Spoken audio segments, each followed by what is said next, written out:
Hello, welcome. My name is Heather Allen. I am the Executive Director of Renew Wisconsin, and I am your moderator for this panel as part of Day 2 of the Midwest Tribal Energy Resources Association, MTERA. So this is a 4-day virtual conference held throughout this whole week, and we're featuring tribal leaders, federal and state agencies, educators, and energy industry experts as they discuss successful tribal energy projects, state and federal energy policy, and strategic energy planning to help tribes advance beneficial energy initiatives. And we're really glad to have you here today. To make sure you get the most out of this 4-day conference, I'd encourage you to check out the short video tutorial on the conference website to show you how to navigate through all the resources on the website. Just click on the My Event drop-down menu to find the virtual event tutorial video. I encourage you to check it out and also access all the other webinar videos, which will be available at later date to all participants. I want to thank the member tribes of MTERA, the sponsors and supporters of the event, including Guzman Energy, LLC, National Renewable Energy Laboratory, NREL, Noresco, Sunvest Solar, LLC, Tainters Optimized Mechanical Solutions, Renew Wisconsin, and the UIC Energy Resource Center. Special thanks to Mike Troji, MJ Anderson, Jake Glavin, and to Jody Jean Amble, who facilitated this panel, and our panel's speakers, who I'll introduce in just a moment. As we go through our conversation today, I'd encourage you to have a conversation with us and other presenters, other participants in the chat. Just enter your comments in the chat and put any questions you'd like our presenters and speakers to address into the Q&A box. We'll do questions at the end after all the presentations have been made. As I mentioned earlier, I work for Renew Wisconsin, and our organization is turning 30 next month. Over the past 3 decades, we have dedicated ourselves to providing education and advocacy to accelerate the transformation to a Wisconsin that's powered by renewable energy. And because of our mission, it's a true honor to be here today because the MTERA tribal members have demonstrated powerful leadership in advancing both renewable energy installations and renewable energy policy and programs through their piloting what works and showing the rest of us what works. So our discussion today will focus on the partnerships between sovereign nations and the states of Minnesota, Wisconsin, and Michigan. So without further ado, please allow me to introduce our speakers. Just briefly, I won't do the bios until each is speaking, but first we have Aditya Ranade, and he is the Deputy Commissioner of the Minnesota Department of Commerce. We also have Maria Redmond. She's the Director of the Wisconsin Office of Sustainability and Clean Energy. We have Megan Levy, the Local Energy Programs Manager and Energy Assurance Coordinator at the Wisconsin Office of Energy Innovation. And finally, Brandi Brown, the Climate and Energy Advisor from Michigan's Department of Environment, Great Lakes, and Energy EGLE. So without further ado, let me introduce our first speaker more fully. Aditya is the Deputy Commissioner of the Division of Energy Resources at the Minnesota Department of Commerce. He oversees utility rates and planning, conservation improvement programs, energy market transformation, emerging energy technologies, and energy equity programs. Before joining the department, he founded 2 startups, one called 2 Degrees Adapt, a technology advisory and climate adaptation firm, and Aereo Technologies, a decision analytics provider for renewable natural gas development. Before that, he worked in building energy efficiency practices and solar panel material development. He holds degrees in polymer engineering and macromolecular science and an MBA, and most intriguing, a certificate in diplomacy, energy, environment, and security. He grew up in Rajapur, a small town on the west coast of India, and he lives in Shoreview with his wife and 2 children. Thank you, Aditya. We'll hold questions till the end, but we'll turn it over to you. Thank you so much, Heather. And it's an honor to represent Department of Commerce at this annual conference.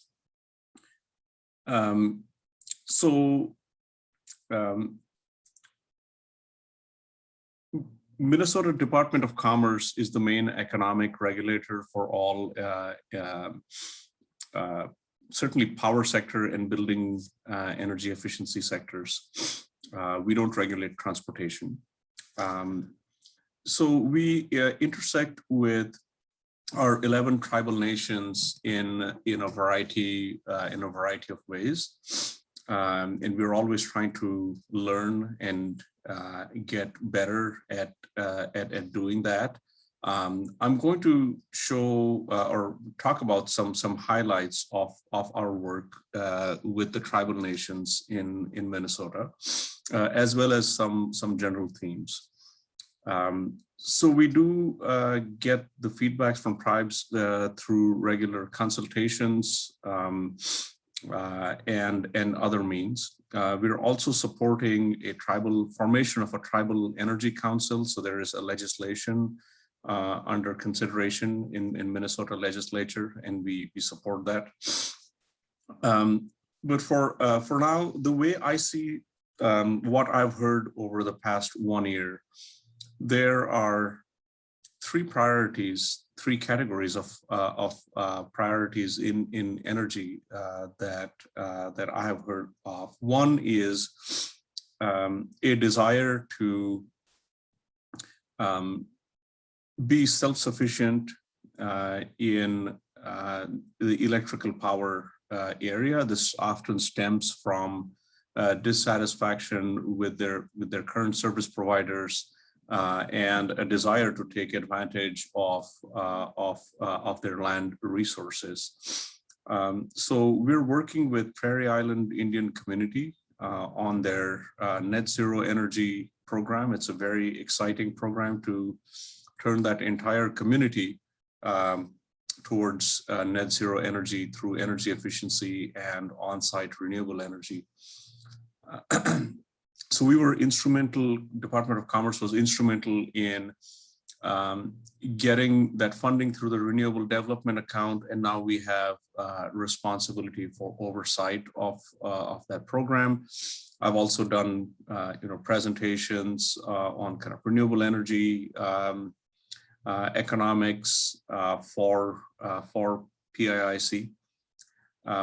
The second theme that I see is a desire on part of tribal nations to engage early in energy project environmental review discussions. So the environmental review actually encompasses a number of aspects, not just habitats and species, but it also covers cultural and historical resources. So our environmental review unit is working closely with tribal historical preservation organizations. And in fact, for a wind project in the southwestern part of the state, we had gathered together a variety of tribal historic preservation offices, not only from tribes in Minnesota, but tribes outside of Minnesota that considered that particular cultural and historic site significant. Number three, tribal nations are disproportionately impacted by cost of energy, and energy burden is significantly higher. So our Division of Energy Resources also oversees federal programs like weatherization and energy assistance that are tasked with defraying some of these costs. So any efforts at energy efficiency will have a much greater impact, not only in terms of saving energy, but reducing energy burden. So towards that, the Conservation Improvement Program has allotted a grant, a CARD grant, to Indian Land Tenure Foundation, subcontracts to MTERA, Slipstream, and LHB. The goals here are identifying the specific energy efficiency needs of tribal governments and tribal members, the barriers to implementation of needed energy efficiency improvements and existing resources of tribal governments and members that can be leveraged to overcome barriers.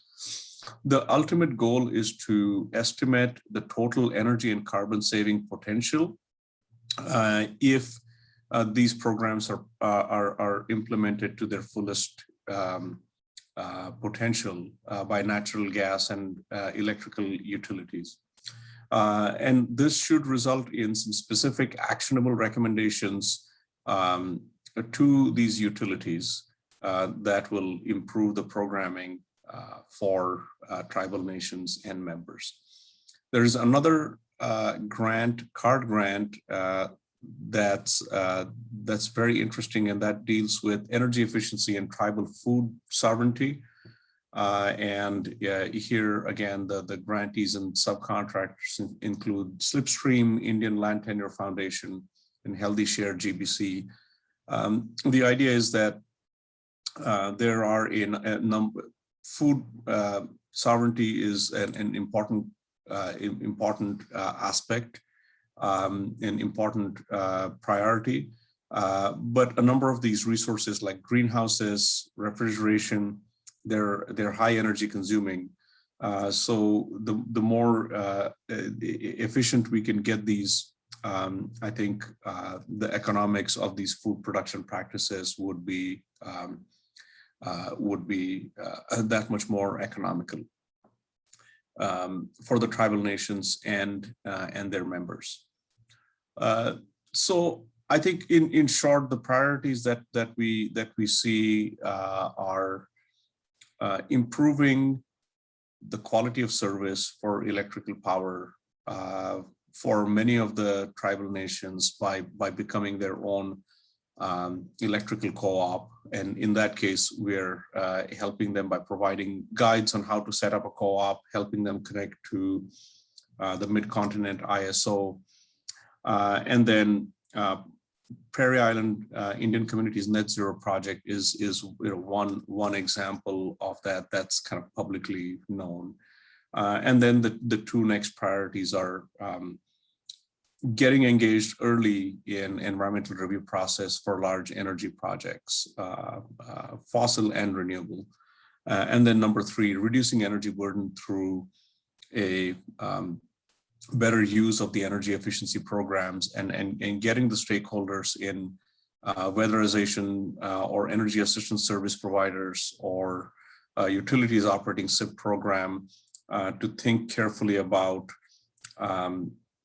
if those programs are below their potential in tribal nations, why is that? And what actions can utilities take and service providers take to make it more equitable? So happy to answer any questions, but those are the main themes that we see in Minnesota.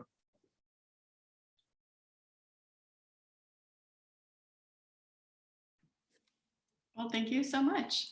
Very exciting. And we're moving from west to east, so we'll move to Wisconsin. And I'd like to introduce our first Wisconsin speaker, which is Maria Redmond. She is the director of Wisconsin Office of Sustainability and Clean Energy. And she has worked for the state for over 17 years. She has considerable experience and extensive knowledge of renewable energy, alternative fuels, biofuels, and advanced vehicle technologies.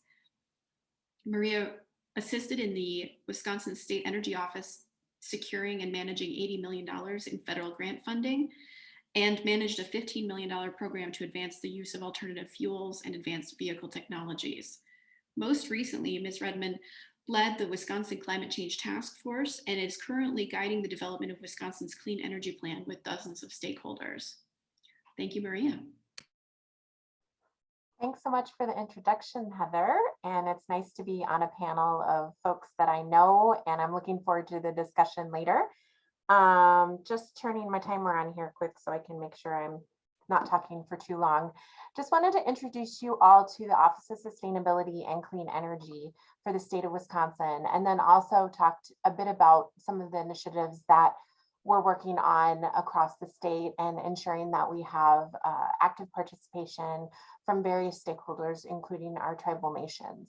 So the Wisconsin Office of Sustainability and Clean Energy is really focused on serving as a central hub for energy activities within the state and connecting with the administration to let them know what we're doing and what's happening in the state, and making sure that we have the support that we need from our governor and lieutenant governor, as well as our cabinet secretaries across the agencies, and really connecting the dots and getting the resources to folks to ensure that we can move forward with our goals.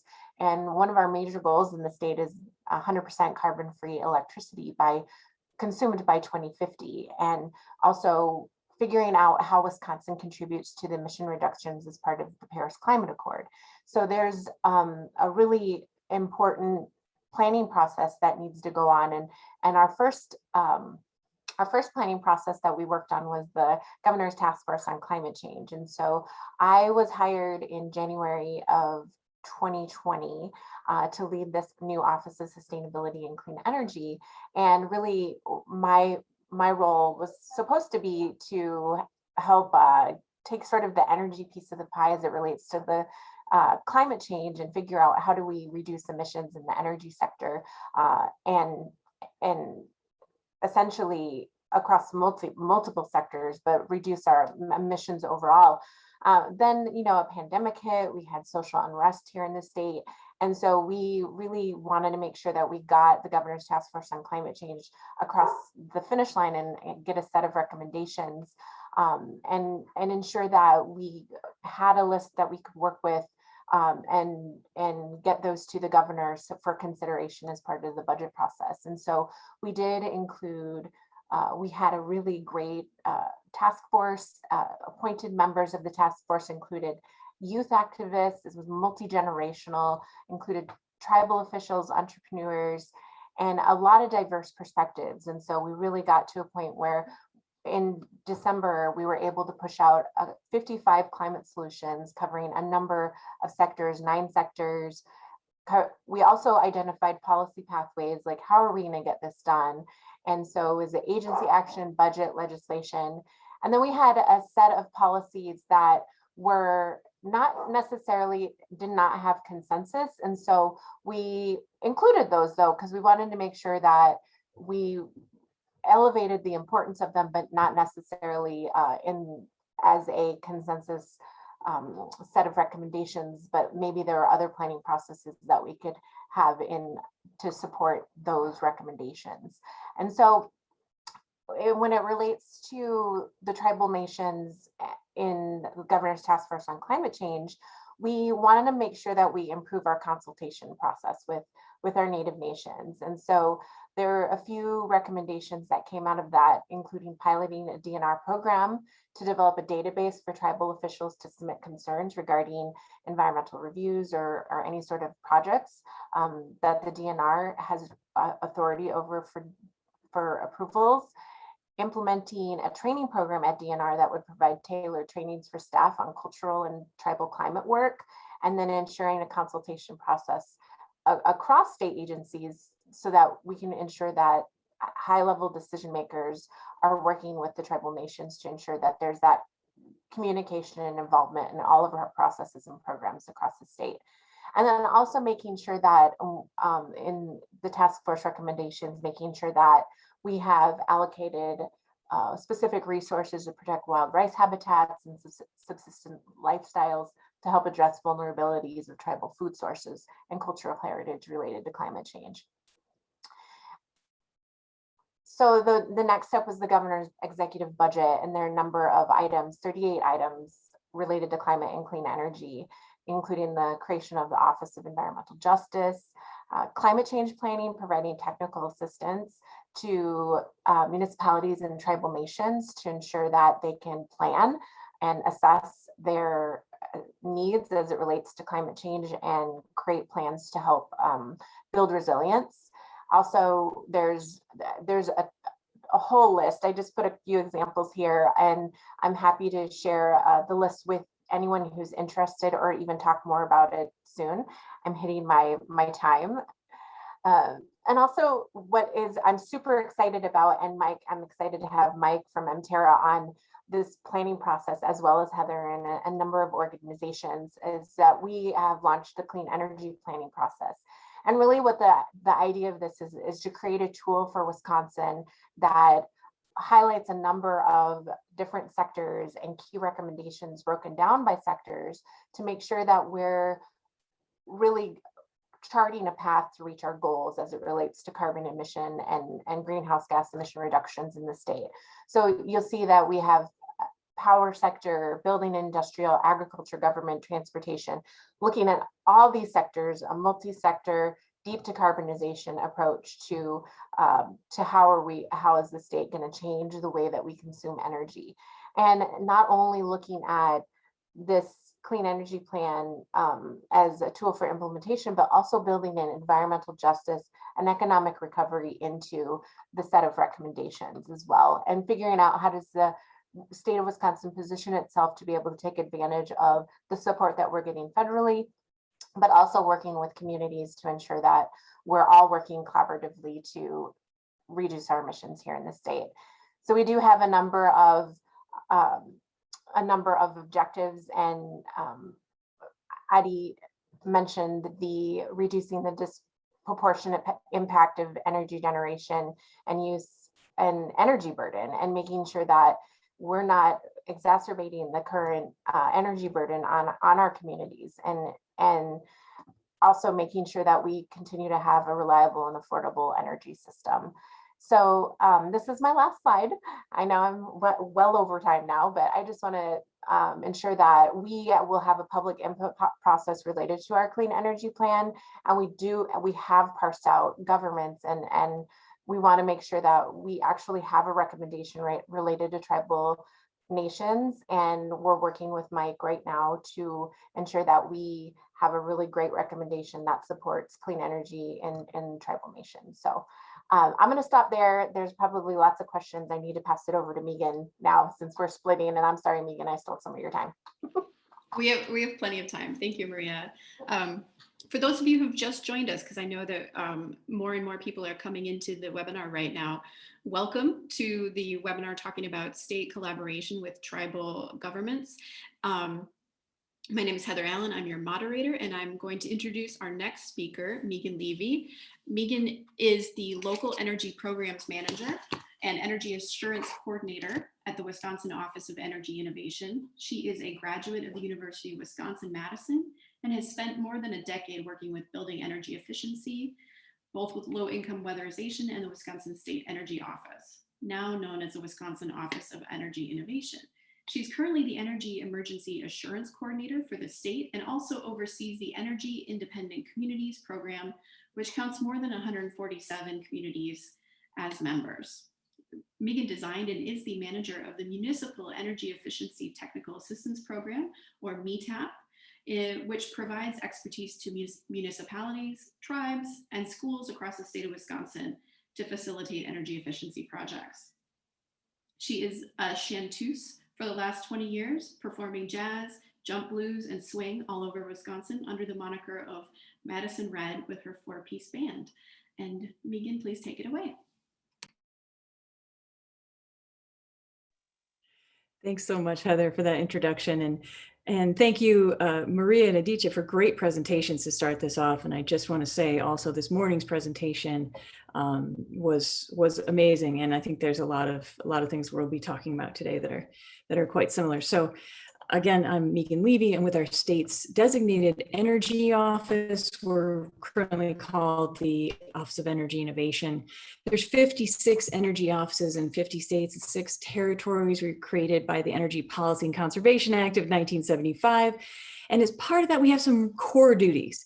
And one of them is to plan for energy emergencies. And we've heard some talk about resilience and emergencies already today.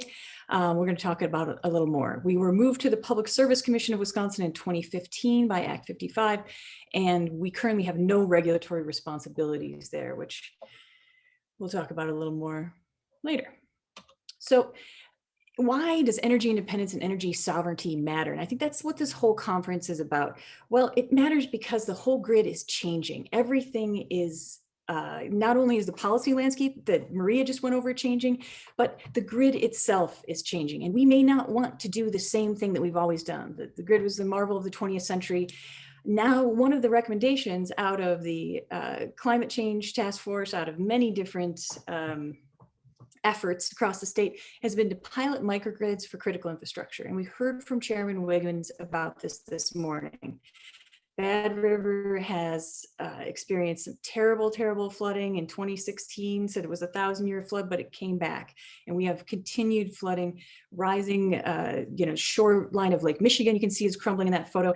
And then this other disturbing one in the middle, it would literally be a transmission line aloft, because we narrowly missed the derecho that made mincemeat out of northern Iowa in the end of 2020. So I just want to talk a little bit about our changing climate and why we need to change the way we think about energy. And I think tribal nations, as we're hearing in this conference, have been at the forefront of this, leading that charge. Out of our office, when Marie and I were in the same office, it was called the Office of Energy Independence. And we had a majority of the tribal nations in the state were members of this, wanted to have goals to increase renewable energy, increase local energy production. And this was way back in 2008, 2009, because that was already part of the planning process. And so these slides will be available later. I just wanted to sort of put some resources there. This is the kind of stuff we've been talking about. This is what Bad River is already doing. And there are several other nations in the state who are looking for a way to exercise their energy independence, their sovereignty, and a way to control their energy. So another critical component is energy justice. We cannot be secure without being just. So we've got Governor Evers, who's put out an executive order about this. We also have now a policy push saying we need to make sure that there is adequate access across everybody, so that we can all be secure and safe. And I'll say this is a picture of Highway 2 after the. Megan, Sorry, this is Heather. Could I ask you to turn your video off? We're having some bandwidth problems. I think you might sound a little more clear. Oh, sure. Turn your video off and can speak to the slides. Yeah, thank you so much for letting me know. Hopefully that's somewhat better. Much better. Okay, so talking about energy justice and why we need to think sort of all above the board too. This 2010 San Bruno pipeline explosion, there's been a huge transition to natural gas, which is still a fossil fuel, still putting carbon in the atmosphere and still not necessarily totally safe. So I think what we've seen from tribal leadership in this area is an all of the above, but climate safe approach to energy security and justice. And so one of the things I wanted to talk about today is the statewide assistance for energy resilience and reliability program that I'm involved with. Currently, we're recruiting tribes and communities to participate in a deep dive analysis. We customize those components for everybody, but we're working with Wisconsin Clean Cities. Many of you may be familiar with. They'll be giving you an alternative fuel for resilience assessment. We also want to look at your pre-hazard mitigation plans and make sure that those are matched up with your energy emergency plans and with your and also with your climate change plans. All of these plans should be talked about in one place. Oneida Nation has been gracious enough to work with us since the beginning of this effort. And we're currently waiting to hear from FEMA about a study that would be a feasibility study for critical infrastructure microgrid for them. All we need from any tribe or county who wants to be part of this is data for our analysis and time to talk to you and understand how we can best help you achieve resilience. It's sort of doing it through a regional approach. We've already done quite a few efforts this way, and I'm going to skip that slide because I'm at the end of my time. Critical infrastructure microgrid feasibility studies and Community Resilience Center feasibility studies grants will be available from my office, the Office of Energy Innovation, of June this year. The Energy Innovation Grant Program, some of you may be aware of. The next round is tentatively scheduled for October 2021. And just a note that we're looking at ways, again, to infuse energy justice into everything we do. We'll be looking at why most community solar in the state does not offer any track for low-income residents to participate. We're piloting a couple of arrays in co-op territory. So I apologize for the technical difficulties. This is my contact information. You'll have these slides and I'd be happy to follow up. Thank you so much for having me. Thank you, Megan. It worked out much better once we just had your beautiful voice describing the slides. So thank you, it worked perfectly.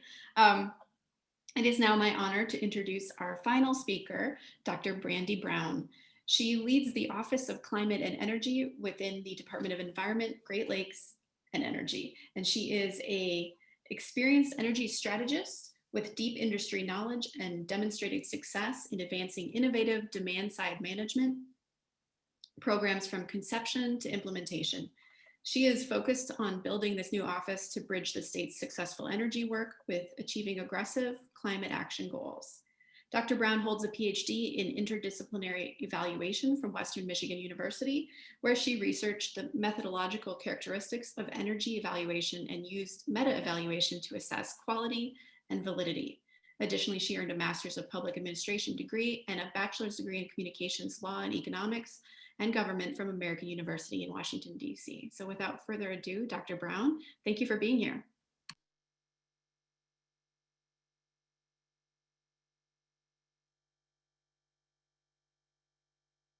We may have you on mute. Apologies. There we go. All right. Too many buttons for me to push at once. And thank you, Heather, for that wonderful introduction. Sometimes I forget what a nerd I am until the bio. I'm really happy to be here to share with you all today. And in just one moment, I am going to try to get rid of this.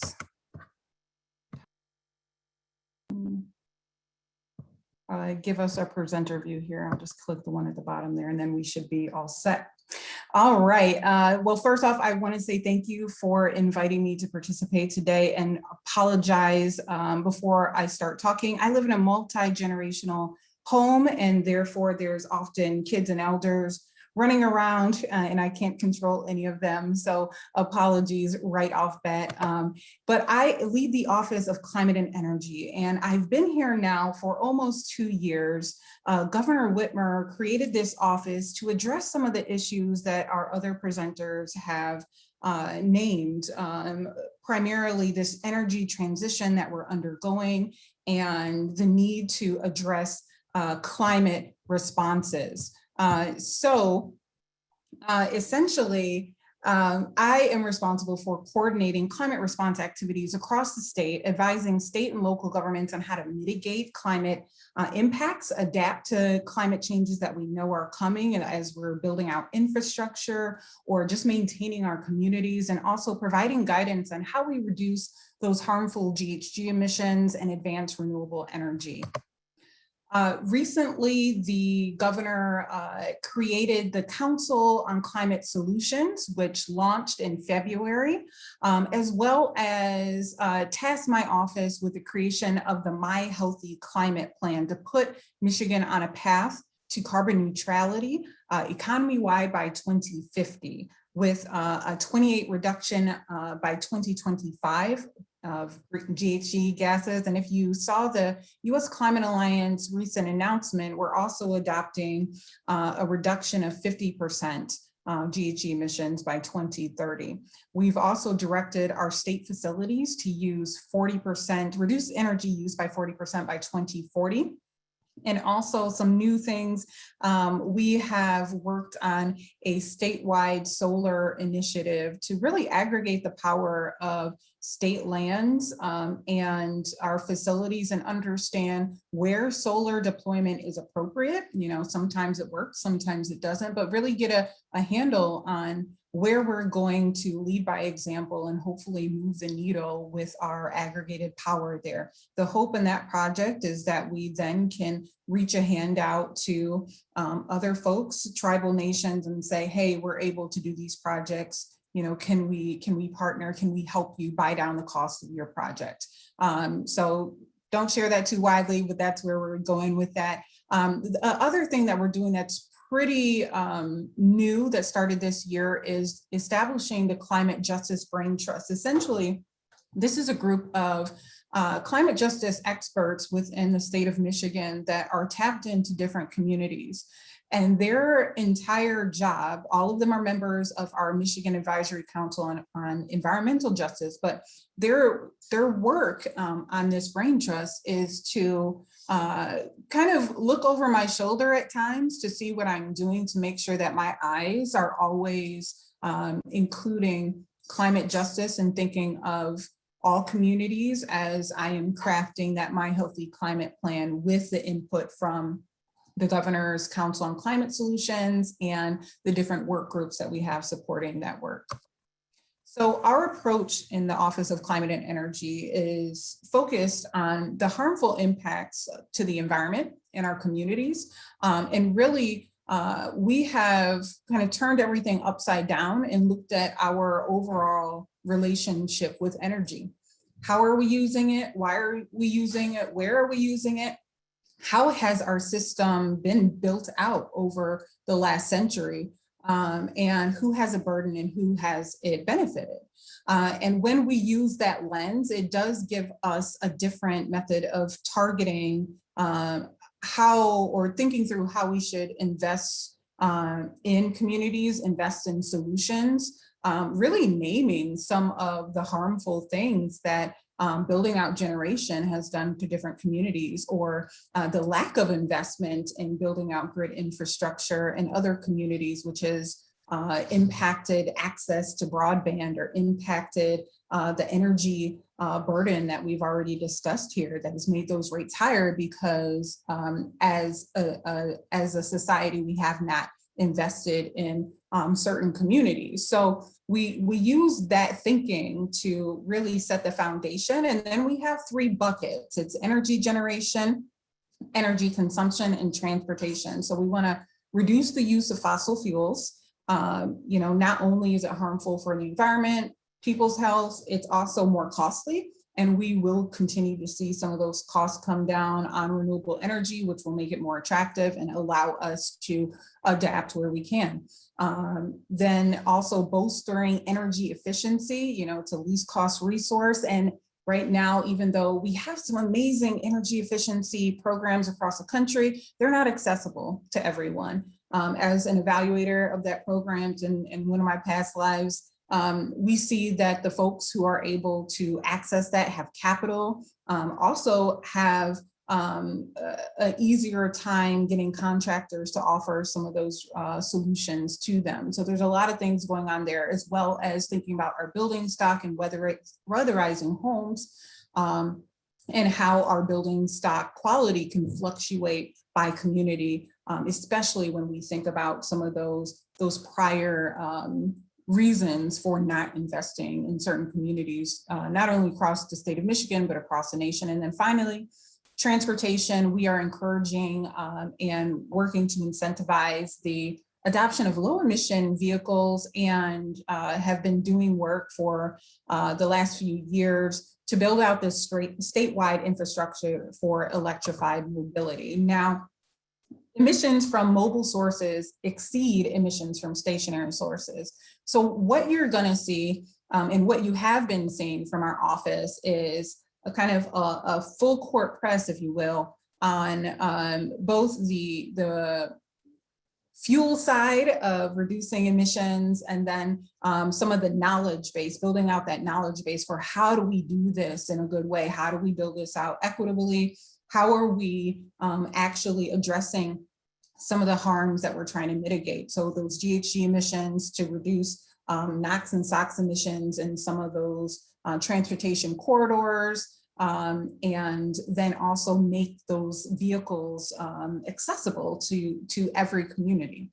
So we have the fuel transportation program. That's the VW settlement funds that are across the country. And we've have different RFPs that go out occasionally. Right now, I think we just launched one that's looking at some of the stuff around ports. So how do we electrify those vehicles? So there are funds available for that. And then the existing clean diesel program that wants us to not only expand the awareness of pollution prevention from reducing diesel emissions, but just getting those grants out there.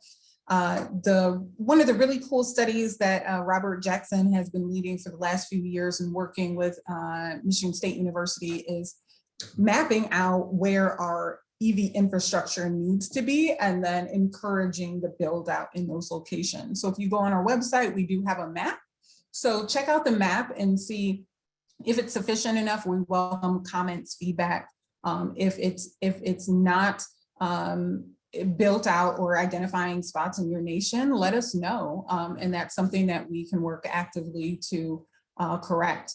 And then Charge Up Michigan, which is using some of the VW's settlement funds or any other funds that come our way to help build out that DC fast infrastructure in communities where we started kind of in corridors across the state, and then we'll be building out in communities. So it's almost like we'll have some grid lines going across the state, and then you'll kind of see like a flower blossom of EV infrastructure coming in more populated areas, as well as rural areas that we identify there's a need when it comes to range anxiety. So that is kind of the transportation programs, but we have tons of other programs that are opportunities for us to support all of you in your work. So we have the community energy management programs, which can help think through with some of the technical assistance that our partners in Wisconsin were talking about. So the technical assistance in building out, assessing the needs and then building out some of those needs. Clean tech, so there's a lot of discussion right now in what clean tech we need and how to bring that clean tech here to Michigan. And then we have some renewable pilots of both wind and of solar. And then water efficiency. Water efficiency is something that we are trying to invest more in as folks are recognizing the need to deploy updated infrastructure. We are trying to ensure that we're able to use less water just in the build out of our water systems and respect how we're doing that. And then research, figuring out what's the next best thing and either roadmaps to show us how we get there or just the next steps in moving forward. And then finally, sponsorship. So we do have funding available. If you have an event that you need hosted, if you want to bring your community together and talk about energy issues, we do have sponsorship dollars available that we can support. So finally, what I want to leave you with is this idea of the energy transition we're in and kind of mitigating the climate impacts that we are seeing coming. And there's opportunity there. So right now, there are a lot of discussions about what support we're going to receive to fund certain projects. And we are actively trying to figure out what we are going to do to make sure that we are not overlooking communities as we did in the build out of our grid 100 years ago. So how do we do this in a very inclusive, very collaborative way? And so there's opportunities in just, engaging with us and partnering with us and helping us put the puzzle pieces together, letting us know what you need, as well as partnership and building out these projects. We're going to need folks who know this work, and I have mobility, I'm here twice, that's fine, who know how these projects should be designed. And in my experience in building out some of these things around the country, tribal voices are not well represented, and that's something we have to change. So just telling us where you see the need is and where we can support is an excellent way to start the conversation. But there's going to be a lot of initial investments in different infrastructure projects, as well as community engagement projects. And then there are different levels to that and how folks can engage. So putting together the right partnership team is something that we have just begun to think about. So it's in its infancy, and we welcome all comments and critiques. And I will leave you with that. That's my contact information, and I'm looking forward to our discussion. Thank you, Dr. Brown. Very exciting work. So now I'd like to invite all of our panelist speakers to come back and put their cameras on. And we've got some good questions in the chat. For those of you who have not yet put questions in the chat, please go ahead and do so. And then we will get to your question. I'm going to kick this off with a question that I think Maria has actually typed an answer to, but I think it's valuable conversation starter.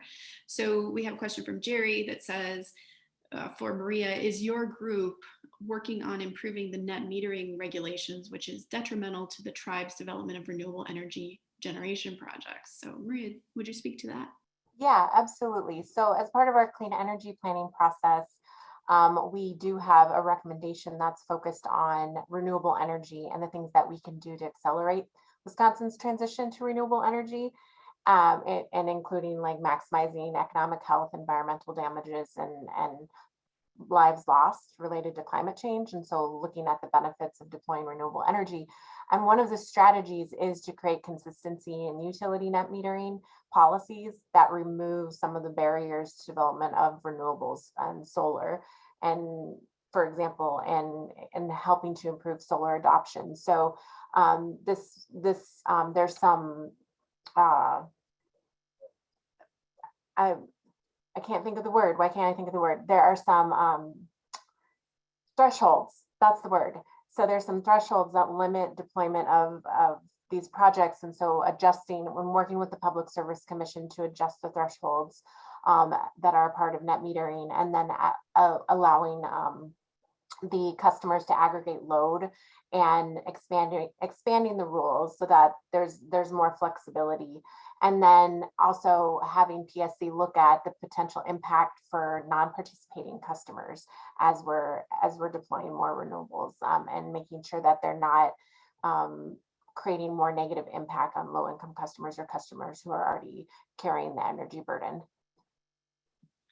Thank you, Maria. Would any other speaker like to touch on net metering and the relationship with tribal renewable energy installations? Okay, we can move on to another question Heather? here. Oh.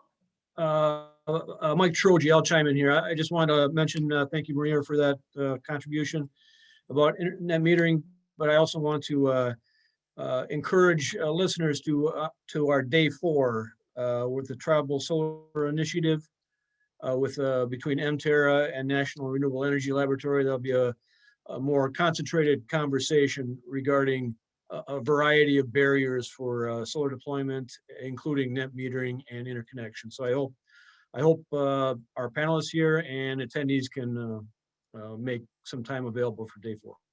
That sounds like Thank a good panel. Thanks. Thanks, Mike. Thanks for jumping in.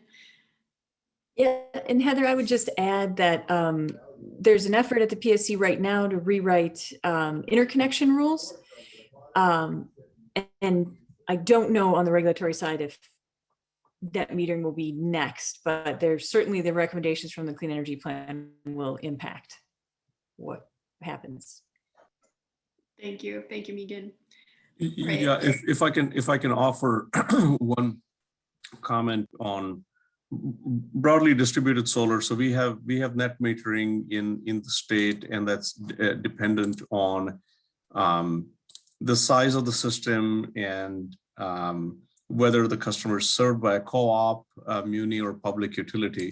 But we have another program for distributed solar that has larger systems than truly distributed solar, and that's community solar gardens, and that's really targeted at individuals to participate and get access to solar by community actions, and whether or not their homes are suitable, they have south-facing roof. And one very exciting community solar garden project that I want to mention is a project by Leech Lake Tribal College. It's a 235 megawatt community solar garden project, and I think it's a great example of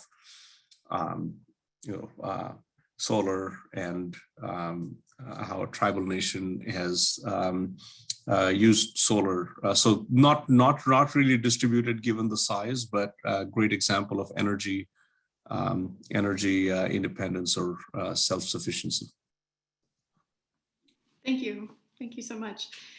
So here's a great question that I'd like to bring up from Sarah Smith. She says that some of Keweenaw Bay Indian community's power is from WPPI. And she's asking what kind of opportunities are available from Wisconsin for this Michigan tribe. And I'd also like to add sort of the broader question here.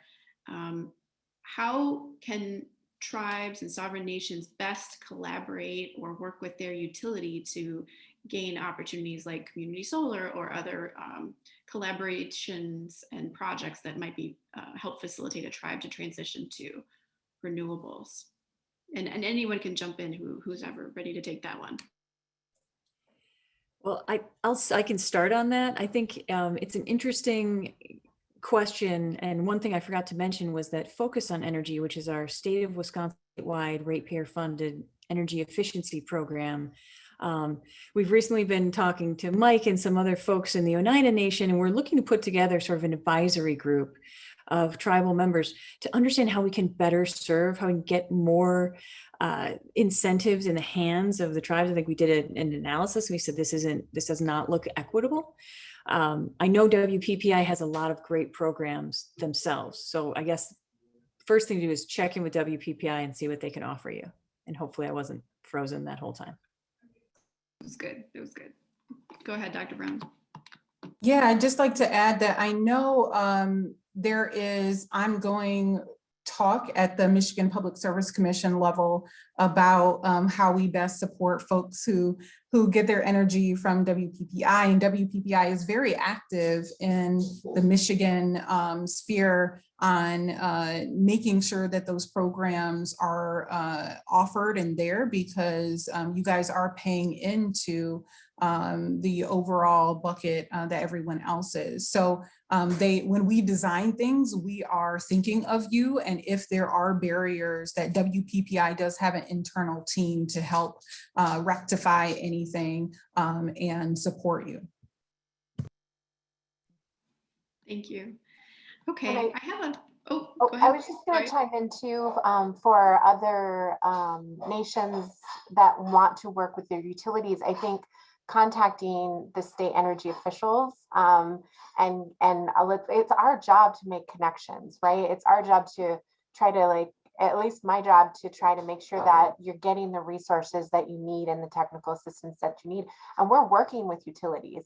So if you're having trouble, figuring out who it is you need to contact, I think going to the state energy offices or your energy officials in the state and asking for help, that's what we're here for. So we're the government, we're here to help, right? That's an excellent point, Maria. And I'll just add that I used to be embedded in a utility here in Michigan, and they have full teams to support these things. So if they find out, they have the account manager, so they may have someone that they would want to serve as point for you, but they will have whole teams to help you sketch out projects and try to make it work for you within whatever regulations are here, and just kind of cut through everything. There is still power in that relationship. Sometimes when folks go to utilities and work with them, they're unsure about what they're going to get, and is this a deal that works for us, really what we want. And I would just say to you, push them, and rely on your coordinated network and rely on MTERA to say, hey, can you check this? Is there anything else that should be there? But the utilities are on, they really, to get their plans here in Michigan to work, they need folks to want these projects. And so they have whole teams to help launch them for you. Okay, great conversation. There's a high level question here from Jake that I thought I'd raise and see how you all bring together these ideas and work across state lines. What multi-state initiatives are you working on? Not enough, I'm going to say, right? I know. A lot and not enough, right?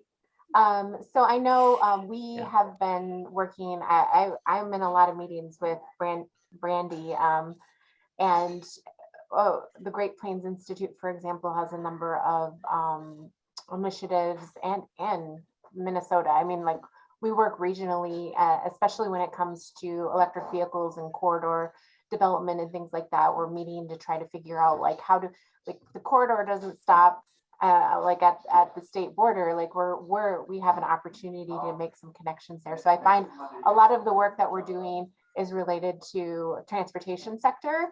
But then there's also the regional transmission discussions that we've been having related to, you know, transmission. And I know I've had one-on-one conversations with folks in Minnesota on that. And so I think we have this, and then I know the state energy offices have the Midwest region group. So there's work happening. I think what we would like to have stronger is like work. I would like to have stronger is like work products and things that we're working on as a region, or like actual items that we can say, yes, we did it along the way. But those are my thoughts. There's some work happening in communication. Yeah, I would agree with everything everything Maria said. What I guess we're not doing, and this conversation has given me an idea, is we're not doing tribal nation specific work that goes across states. I'm not sure if there are, I'll need to get educated whether there are such opportunities, perhaps with our Arrowhead region and Isle Royale that I believe is in Michigan, right? So I'll just need to get more educated on where there are, or certainly there may be opportunities for Minnesota and Wisconsin together at the southern end of that Arrowhead. So good idea. More work for us to do. And this may be, I don't want to be too controversial here, but I think that there's so much that we can work on. I'm planning a regional energy security exercise for the spring of 2022. And I always like to link energy security to climate and to equity and to all the things that we've been talking about, because it's all interconnected. We heard Chairman Wiggins talk about the number of petroleum pipelines and the sort of risks that are associated with that. And one of our big efforts in planning for, you know, petroleum shortages and issues is to get us off of that too, is to also think about what is our world beyond petroleum?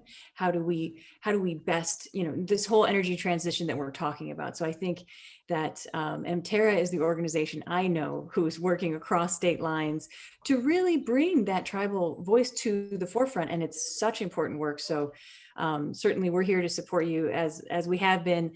And also to help kind of expand that work, because it's so important to get it into these energy security discussions. We can't just have blinders on. There's too many important aspects. Thank you.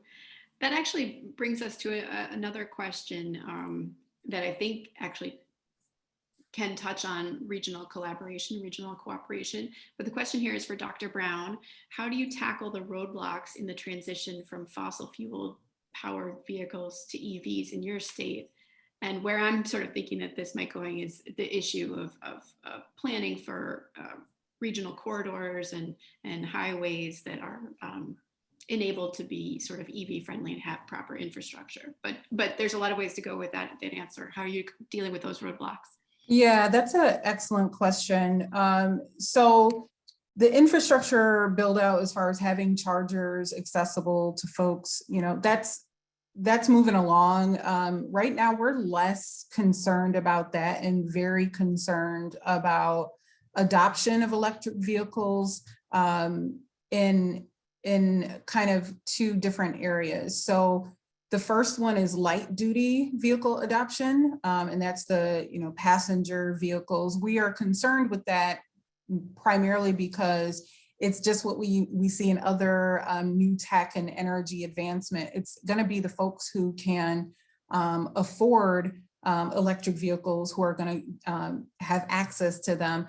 And those folks often do not live in the areas that are hardest hit by some of the pollution and different things from transportation. Those are the folks who are able to use the subsidies we offer initially, but don't have the higher energy burden. So that's one bucket that we are actively trying to piece together solutions to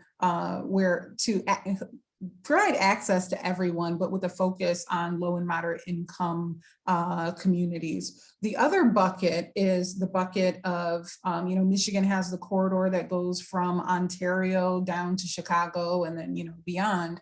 And there's a lot of transportation on there. There's a lot of vehicles that we cannot control. So we're doing our best to encourage heavy duty and mid duty vehicle to look at low carbon fuel alternatives. And we would like it to be primarily electrified, but that's going to be more in the mid duty sector. So we're focusing on fleets, fleet owners who are in the area, who are going back and forth. We're thinking of those folks who are responsible for the greater percentage of emissions in those targeted areas. And we're also, so it's the health consideration, it's the energy burden consideration, and then it's an investment consideration on where this needs to go. Now, when we do that, it does for Michigan, it puts us very heavily in Southeast Michigan, but we have a lot of considerations in our corridors that lead all the way up to Wisconsin and what needs to be there. So that's kind of how we're looking at electric vehicle, though the barriers are really our cost. And even when we reach that cost parity, who's going to be able to afford them, and just kind of buying down that cost. So. Yeah, that was an excellent summary, Dr. Brown. And Heather, if I could follow up and reinforce it with a couple of other points. So I completely agreed on, the equity reasons for supporting light, medium, heavy duty vehicles as opposed to passenger vehicles for transportation electrification. And that's certainly, as an agency, Minnesota Commerce is going in that direction, because state or even federal dollars are precious, and if we spend it all towards vehicle purchase rebates for passenger vehicles, those benefits accrue to upper middle class folks, and they disproportionately would leave out Black, Indigenous, people of color folks out. There is another reason, a carbon reason, because electric vehicles are not emission free. It depends on what your source of electricity is. And it depends on how clean the underlying electric grid is. And Minnesota is just about reaching a point where passenger vehicles, even the light passenger, maybe the medium-sized passenger vehicles like SUVs, you have net benefit. But you most certainly have a lot of benefit the heavier the vehicle is. And the lighter the vehicle, the less benefit, the less carbon benefit you have, because the underlying grid is not emission free. So that's another reason to prefer heavier vehicles, passenger vehicles, mass transit vehicles for electrification over passenger vehicles. And I'll just add one last thing, is that if you think about all the refrigerated trucks that are out there and all the cooled transport, that is almost all diesel refrigeration units. So it's a huge, huge opportunity to limit emissions when we go for this heavy duty sector. So just food for thought. Thank you. I was wondering if we could build on something that came up in the presentation this morning with Chief Wiggins. I'd like to hear from you all, and I'd like to start with Megan about microgrids. And you touched on a little bit the work you're doing with the Office of Energy Innovation to create a new grant program. Can you tell us more about that? Can you tell us about some microgrids that you're familiar with and where you think this is all heading, and specifically how are tribes engaging with microgrids? Yeah, definitely. Thank you. So So we at the Office of Energy Innovation, again, have been in these groups planning for our climate, climate change, the big transition, and particularly on the energy security and resilience side of things, one thing keeps coming up is local power generation. Transmission lines not only drip electrons, but they can get blown down, they can get covered in ice. The closer we are to the power that we generate, the more sovereignty we have over that power and its emission profile. And that is something in my decade or so of working with Wisconsin's tribal nations has over and over been a very important thing. And so, it was great to hear from Chairman Wiggins this morning about the way that they approached their microgrid that absolutely reminded me of the microgrid we're looking at with the Oneida Nation, because we're looking at health services, we're looking at We're having a bandwidth problem, Megan. Maybe you would looking turn at off your video. preserving the portions of the nation that are, just makes sense. Okay. My internet connection is unstable, and I'm not sure if that's because of school that's happening right now. I apologize.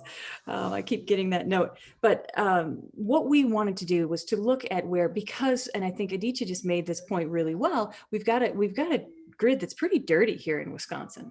And so that's a big, long transition that utilities have, signed on, and the governor has an executive order to. But what can we do right now to make Wisconsin more resilient and cleaner? And I think it's microgrids, whether or not they're under critical infrastructure. The other part of this bifurcated program is something called community resilience centers. And we borrowed that term from Maryland. It's a fine tradition of energy offices. If you have a great idea, we'll probably steal it and use it in our state, especially if it works.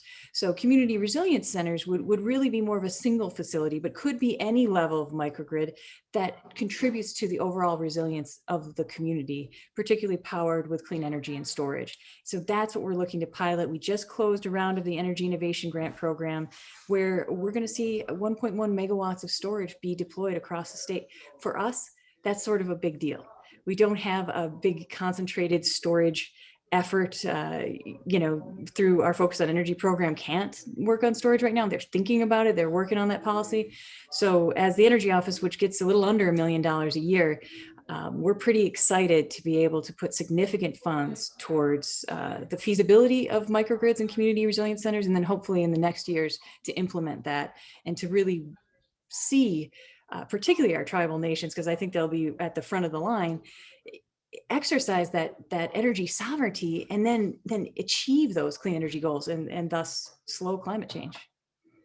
So hopefully that's what you were looking for. Yes, absolutely. I just think the work in microgrids is so exciting. Does anyone else want to speak to energy storage and microgrids? Well, I'll just chime in really quick from the clean energy planning process, is that we do recognize the need to provide support and a pathway for energy storage and microgrids here in Wisconsin. And so we do have recommendations and trying to map out what sort of what are those first steps, and how can we really transform our energy system, and what are the things that we need to do, actionable items. And so I know that the governor's executive budget parsed out some funding for about $100 million over 5 years for pilot for a range of innovative technologies and research and development, and including storage and microgrids. And so the governor has included that in the executive budget. And then, like Megan said, it's building resilience and supporting the technology necessary, and providing that technical assistance. And is it planning? Is it funding for planning? Is it funding for, or is it getting technical assistance? Is it leveraging federal funds? Like whatever we can do to shift funding and support to those who are interested in deploying these types of projects, that's what we want to do. Yeah, I'll just also, because I answered a question on storage and cost, I believe in chat from Noah. So our view is that if you're talking about storage up to 4 hours, then I think lithium ion is can serve a good purpose. We Department of Commerce published a study in potential for solar plus lithium ion storage to displace gas peaker power plants, for example. But if you're talking about 10 plus hours, then our view is you're going to need something different. Maybe redox flow battery, maybe compressed air, energy storage. We have a very exciting pilot in the state from Great River Energy that will go, that will be installed in 2023. So they're piloting a redox flow battery that's 150 hours. And 10 plus hours is not just theoretical. You know, the polar vortex that we experienced on President's Day showed that we're going to need storage that goes beyond 10 hours. I wanted to offer some clarification about my previous comments about electrical grid and emissions from it and its cascading impact on electric vehicles. Our grid in Minnesota is getting rapidly cleaner. It's not 100% yet, so that's why there are emissions, but we made rapid strides. So last year, 55% of our electricity came from zero carbon resources. That number was 30% just in 2005, and our emissions are now down to 350 grams of CO2 equivalent per megawatt hour. And you know, our that magic number is 420, 400. So we have dipped below that, but you know, we have still a long way to get to the 100%. I think that's a great point about diversity of storage assets too. And there's still so much that we don't know. And I don't know that we have the perfect answer, but looking at things like compressed air, you know, those flow batteries that can be dispensing power and charging at the same time. And also, you know, the DOE Office of Hydropower has been coming out with some really, really interesting things, inline hydro, and also a new way of looking at pumped storage. I drive around the state and look at all these water towers, and I think how, you know, that's a very small amount, it's not a reservoir, but still, I think there are different ways that we can look at this, look at existing technologies and maybe linking them together differently could bring us some of the answers. So just wanted to piggyback on Aditya's comments about, you know, lots of technology out there, and let's try a bunch of things. Yeah, and I would love to see one of those gravity storage facilities in action, you know, where in some cases you use the energy to lift a giant brick, you know, many thousands of pounds up in the air. And then when you need that energy, you release it and drop it, and you can capture that energy. I mean, what an interesting solution. So there's a lot of, and there's flywheels, right? If I'm remembering correctly. So we're coming up on our time, but this has been a wonderful conversation. I'd just like to make space for one last comment from all of our speakers today. If you have one thing that you're hopeful about with renewable energy in the coming years, what is the thing you're most excited about? So I'll start with Aditya. We'll go west to east again. Okay. I think the economics of renewable energy, and the support at the federal level, those are the two things that I'm most hopeful about. Fantastic. Maria. I think if we're able to start a pathway towards reaching our goals, the benefits, the public health benefits and the environmental benefits that will be realized will like upbuild our communities. And I'm so excited on that part, because we think of like the transition, but not the reciprocal benefits. So I'm excited to see healthy communities. Very nice. Megan. Yeah, they took mine. No, I'm just kidding. Those are all things that I'm excited about too, but also the workforce development. I think there's been a lot of misinformation about what this clean energy transition is going to be. And I'm so excited to see the explosion of jobs and particularly the way that this federal government is looking this in an equitable way, because I want to see all boats rise with this tide. So I think we're just, you know, if we get it right, if we engage the right folks, and then this can be really, really exciting in terms of, you know, gathering wealth for our whole nation. Fantastic. Dr. Brown. I'm with Megan. The opportunities that we have as solar becomes not only more accessible, but that as we recognize that the opportunities to decarbonize really do live in underserved communities, and that's an opportunity for us to kind of take hold of that and build it up within our communities, and build the wealth, as Megan stated, create the jobs, and that then leads to more energy sovereignty down the road. So I'm really excited for that opportunity, but I will say that we do have to maybe make some elbow room, as Ludacris would say, throw some bows to ensure that there's space for nations to do the project that they need to.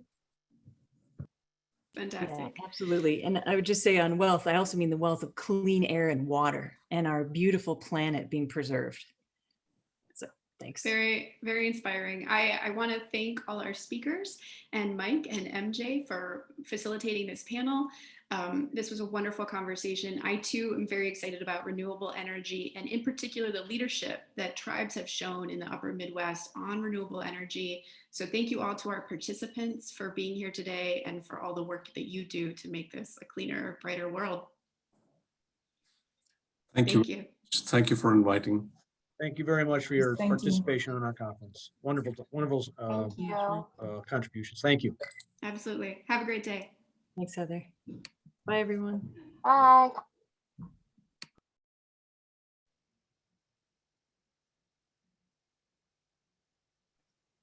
All right. That was How'd it good. go? It was very good. I'm going to hop on the next call because a few people sent me their slides and they needed me to present them, but I think it went well. So I'm going to close this out. Okay. All right. See you at the Thanks, next one.